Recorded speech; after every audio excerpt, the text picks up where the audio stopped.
In this video, we're going to see how to fire a tag with Google Tag Manager, and we're going to do that when a user either changes step or if they complete the form. So at this point, I'm assuming that you've completed our basic Google Tag Manager container setup video. If you haven't, you can find it here. You will need to complete that first before this guide makes any sense. So I'm assuming you're at the point basically where you've got Google Tag Manager and you've got a child container and a parent container. You've imported our starter containers to your Google Tag Manager account, you've published everything, and you've saved these details inside Growform. So if any of that sounds unfamiliar, just go back to this blog post, how to use custom GTM containers with Growform, which is linked to at the top of this page. So assuming you've done all that, how do we fire a tag? So first of all, we're going to create the tag in a parent container. Now we create it in a parent container because it's the parent container's job to fire the tags. You may remember that if we were to put it inside the child container, that would be inside an iframe. And then the tag can't communicate with anything on the outside of a window. So it basically doesn't know where the users come from. So that's why we put it in the parent container. So to do that, it's really simple. We're just going to open up our parent container and we're going to create a tag. So we'll go to tags. Sorry, what am I doing? New tag. I'm going to call it test tag. I'm going to diverge from the blog post a little bit here just to make it a little bit more visible for debugging purposes. So you could have put a normal tag in there. It could have been a Quora tag, a Facebook tag, you name it. But I'm just going to make it a little bit more visible. So I'm just going to do script type equals text JavaScript alert. Hello, this is added by Google Tag Manager.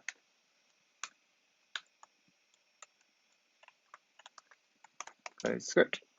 So this is our tag that we're adding to the parent container. And now we can choose which trigger to use. So we've already built a bunch of triggers. So the child container is going to tell the parent container what's going on in the form. So if I click triggers here, there's a whole load of stuff. Now you don't need to worry about most of these, but I'm going to point out the useful ones. So you've got form change step. That will fire every time the step is changed.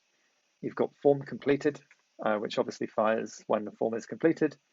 And then we've got received Growform analytics settings, which is when Growform is initialized. So yeah, let's set the tag to fire on form completed. Let's hit save, publish our container.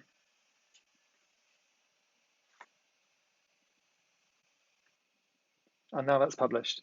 So let's go to a live version of our form. Note that this won't work on preview mode, so you need to go to the live version of the form. We're going to fill this in with some test data. And hopefully when the form is completed, we will see a little alert box saying, hello, this was created from Google Tag Manager.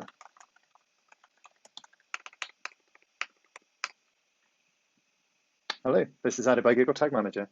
So that was fired from a parent container as expected. Good stuff. So we know we can fire a tag when the form is completed, and we know we can fire a tag when each step is completed. But how can we fire a tag when only a particular step is completed? Well, to do this, we can look at the existing triggers we've already got in the parent container and just tweak them for our needs. So let's have a look. In this example, let's say that we want to fire a tag whenever step 2 is completed. So we open up our parent container again, and let's have a quick look at our triggers.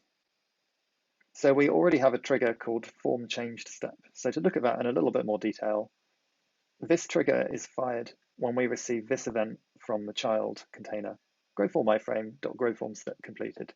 And we've added some conditions here. So we've said only fire this trigger when there's a form ID that's been sent through to us and the step number has been sent through to us.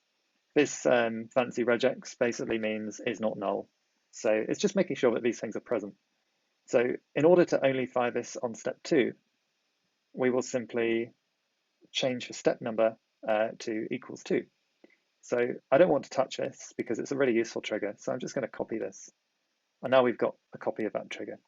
And I can change that to form change to step 2. That's effectively a new trigger.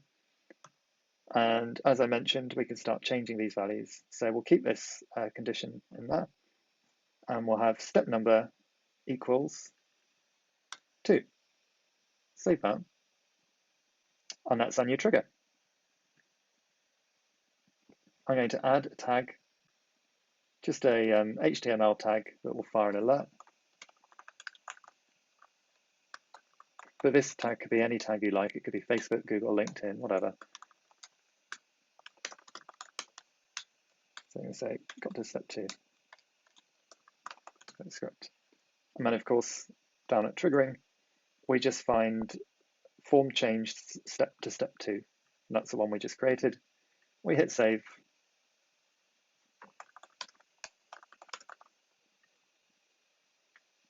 And then submit. Now, I found in practice there's sometimes a delay of 1 or 2 minutes for this to take effect. So I'm going to pause the video. I'm going to hit refresh, and hopefully everything will have updated, and we'll be able to go to our form and see this on step 2. Okay, so after hitting F5 and even hitting empty cache and hard reload to get rid of everything that was there before, this is our form. We're on step 1 here. Hit a button, choose HubSpot, move to the next step. And there we go. That is our tag firing whenever we navigate to a particular step.